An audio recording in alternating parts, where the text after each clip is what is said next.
नमस्कार बच्चों, कैसे हो? उम्मीद करते हैं आप सब लोग बढ़िया होंगे। प्यारे बच्चों, जैसा कि आपको पता है मैं आपको इंटीग्रेशन 12th क्लास का पढ़ा रहा हूं और इंटीग्रेशन में आप अब से पहले 2 वीडियो आ चुकी हैं। एक वीडियो में मैंने आपको फॉर्मूलेशन बताया है इंटीग्रेशन का, कितने फार्मूलाज हैं, और उसके बाद में एक वीडियो में मैंने बेसिक फार्मूला पे डिपेंड जो क्वेश्चंस हैं इंटीग्रेशन के वो मैंने डिस्कस किए हैं। तो पहले मैं आपसे गुजारिश करूंगा कि जो पहली दोनों वीडियो हैं उनको देख करके उसके फार्मूले वगैरह हैं वो सब कुछ याद करें।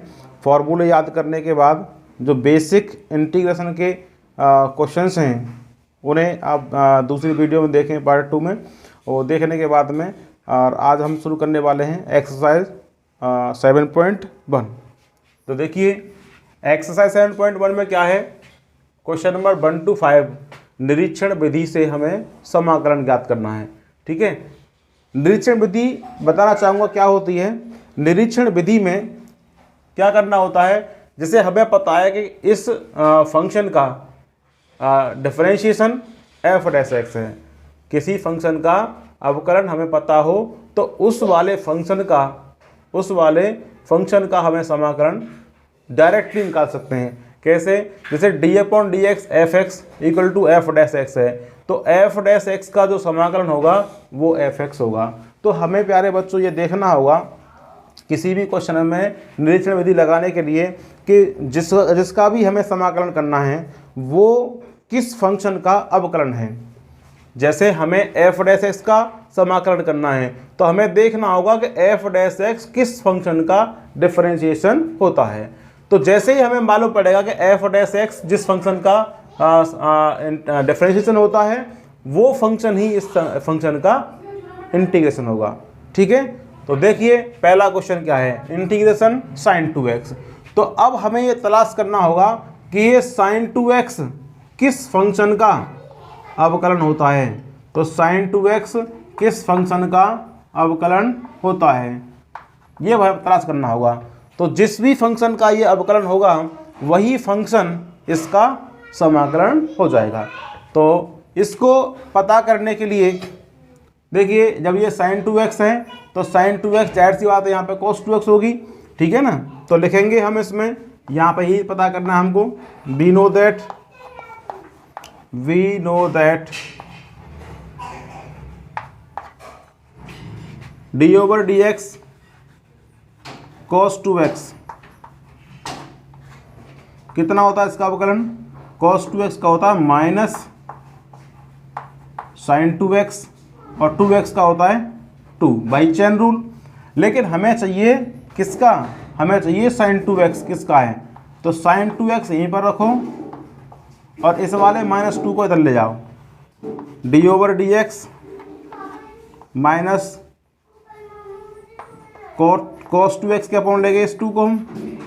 ठीक है, तो अब हमें मालूम पड़ चुका है कि माइनस के cos 2x अपॉन 2 का अवकलन कितना है, sin 2x है। तो अतः हम कह सकते हैं इंटीग्रेशन sin 2x dx बराबर कितना होगा, minus cos 2x upon 2 plus c। आई समझ में?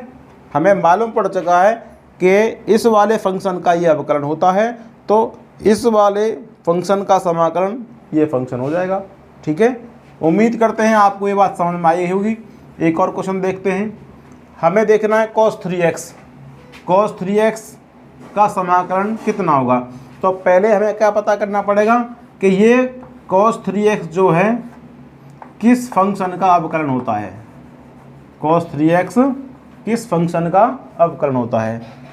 तो मान हम इसमें लिखेंगे we know that d/dx sin 3x कितना होता है, sin 3x का अवकलन, sin 3x का होता है cos 3x और 3x का 3। लेकिन हमें क्या करना है, हमें देखना है किस फंक्शन का cos 3x है अवकलन। तो यहाँ पे खाली cos 3x रखो और इस 3 का इधर डिवाइड कर दो। क्या आएगा, d/dx साइन 3x अपॉन 3, ठीक है।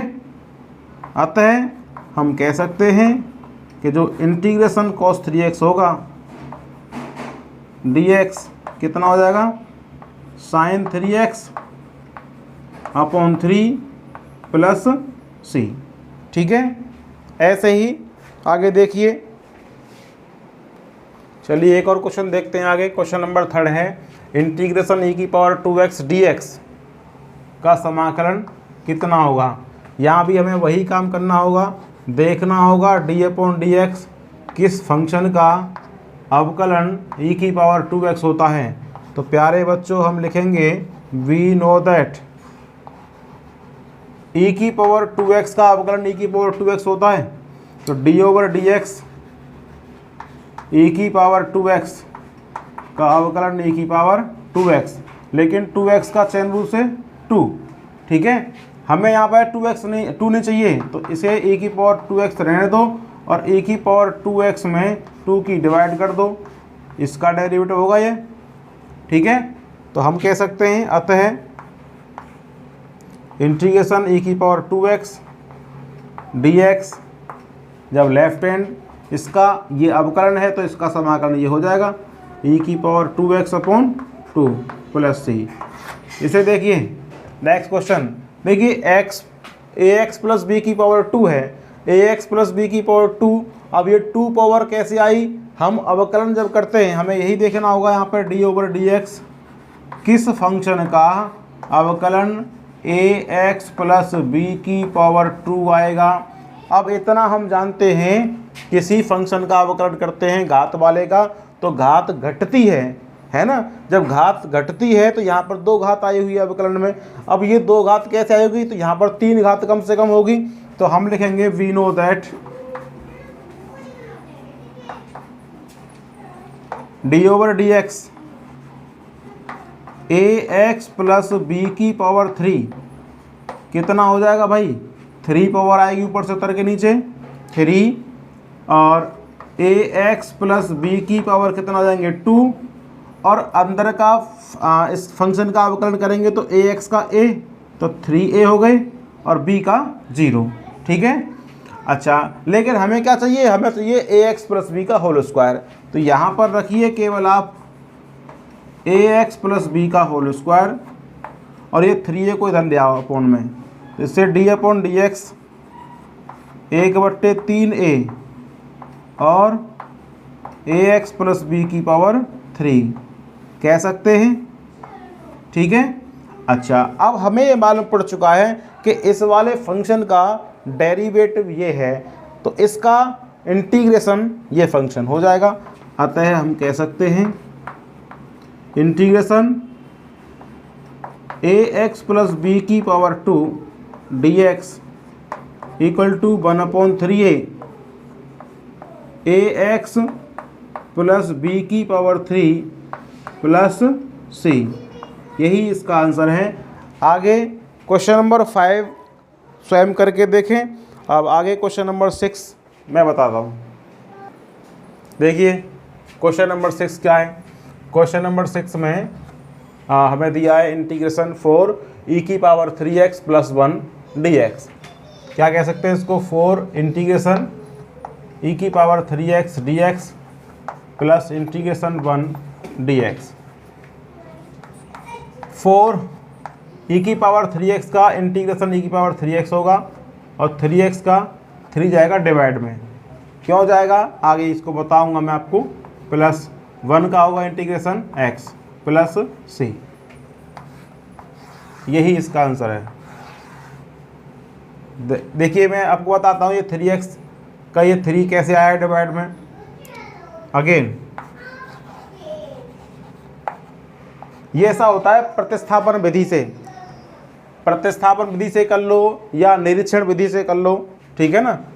तो प्रतिस्थापन विधि है क्या, इस क्वेश्चन में मानेंगे, माना 3x इक्वल टू t, तो 3x का डिफरेंशिएशन dx और t का dt।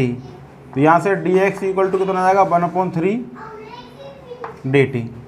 कितना हो जाएगा भाई 4 इंटीग्रेशन ई की पावर 3x का बन जाएगा ई की power t dx equal to dt/3 plus integration 1 dx। तो ये 4/3 आ जाएगा बाहर, ई की पावर t का ई की पावर t प्लस 1 का x प्लस c 4/3 ई की पावर t की वैल्यू वापस कर दीजिए, कितनी है 3x plus x plus c। यही इसका आंसर है। या तो इस तरीके से डायरेक्ट कर लीजिए, नहीं ऐसे कर सकते हो उसको। अगला क्वेश्चन क्या है, x² ब्रैकेट में 1 माइनस के 1/x²। तो एक काम करते हैं, पहले x² की अंदर ब्रैकेट में मल्टीप्लाई कर लेते हैं, इसको थोड़ा सा सॉल्व कर लेते हैं। x² बन जाए x² माइनस यहाँ कितना हुआ x² इंटू 1/x² 1 हो जाएगा, ठीक है, dx। अब करिए पहले x² का इंटीग्रेशन माइनस इंटीग्रेशन 1 dx, यानी दोनों टर्म्स का अलग अलग इंटीग्रेशन कर देंगे हम। x² कितना होगा x की पावर 3/3 माइनस x का इसका 1 का x plus c। Question number 8 और देख लीजिए। क्वेश्चन नंबर 8 क्या है, क्वेश्चन नंबर 8 है ax² plus bx plus c integration ax² plus bx plus c। इसका इंटीग्रेशन करना है हमें। मैं थोड़ा डायरेक्ट करूँगा इसको, ध्यान से देखेंगे इसको।